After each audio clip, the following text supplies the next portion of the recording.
6 दिसंबर 2022 यानी आज डॉक्टर बाबा साहेब अम्बेडकर जी की 66वीं पुण्यतिथि है। हर साल इस दिन को महापरिनिर्वाण दिवस के तौर पर मनाया जाता है। भारत के संविधान के निर्माण में डॉक्टर बाबा साहेब अम्बेडकर जी की भूमिका अहम रही है।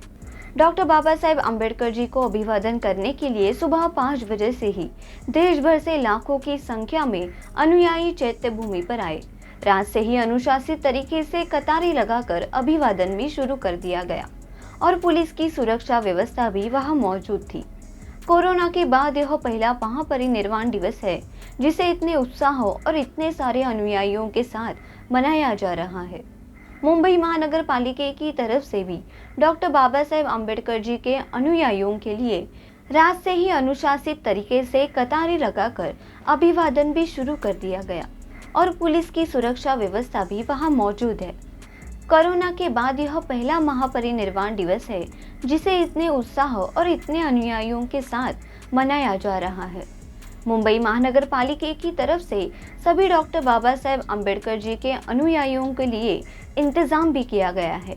महापरिनिर्वाण दिवस के अवसर पर 2-3 दिनों तक एक बड़ा कार्यक्रम आयोजित किया गया है।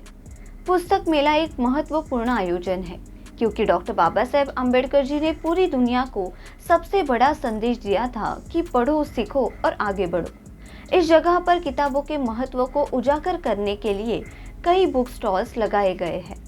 डॉक्टर बाबा साहेब अम्बेडकर जी के महापरिनिर्वाण दिवस के अवसर पर चैत्य भूमि पर मुख्यमंत्री एकनाथ शिंदे द्वारा अम्बेडकर जी के लाखों अनुयायियों के लिए दादर क्षेत्र में कैंप लगाया गया।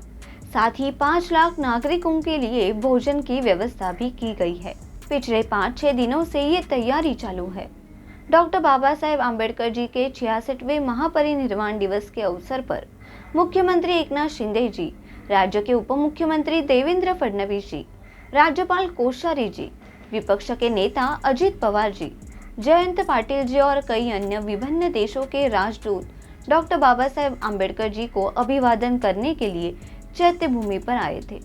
साथ ही उन्होंने बहुजन आघाड़ी के नेता प्रकाश आंबेडकर जी के साथ डॉक्टर बाबा साहेब अम्बेडकर जी का अभिवादन भी किया। उसके बाद मुख्यमंत्री एकनाथ शिंदे जी और राज्य के उप मुख्यमंत्री देवेंद्र फडणवीस जी के साथ राज्यपाल कोश्यारी जी और आनंदराज आंबेडकर जी ने अम्बेडकर अनुयायियों का मार्गदर्शन किया और उसके बाद विद्यार्थिनियों को उपहार भी दिए। उसी के साथ शिवसेना गठ प्रमुख उद्धव ठाकरे जी, संजय राउत जी, आदित्य ठाकरे जी, नीलम गोरे जी डॉक्टर बाबा साहेब अम्बेडकर जी को अभिवादन करने के लिए चैत्य भूमि पर आए। चैत्य भूमि पर मौजूद संजय राउत जी की इन बातों से सभी का ध्यान खींच लिया।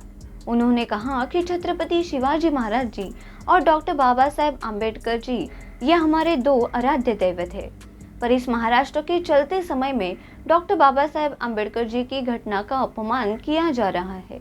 महाराष्ट्र को तोड़ने का प्रयास किया जा रहा है। मुंबई में मराठी लोगों को खत्म करने की कोशिश की जा रही है। साथ ही मराठी लोगों का मुंबई पर एक नैसर्गिक अधिकार है, ऐसा डॉक्टर बाबा साहेब अम्बेडकर जी ने कही हुई इस बात को दोहराते हुए कहा कि आज हम उनका स्मरण कर रहे हैं। संजय राउत जी ने कहा है कि वो एक महान तीर्थ यात्रा पर आए हैं।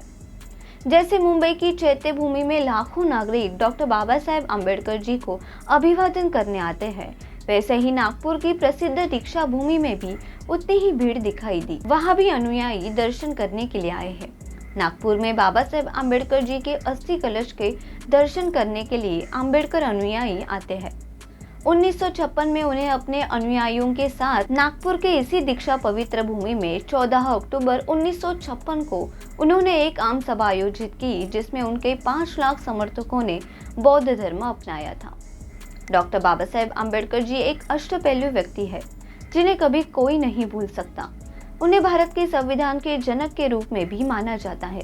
उन्होंने जन कल्याण के लिए कई महत्वपूर्ण कार्य किए हैं। आज उनकी पुण्यतिथि पर हमने देखा कि उनके प्रेरणादायक विचार जो कठिन पलों में हर व्यक्ति को प्रेरित करते हैं।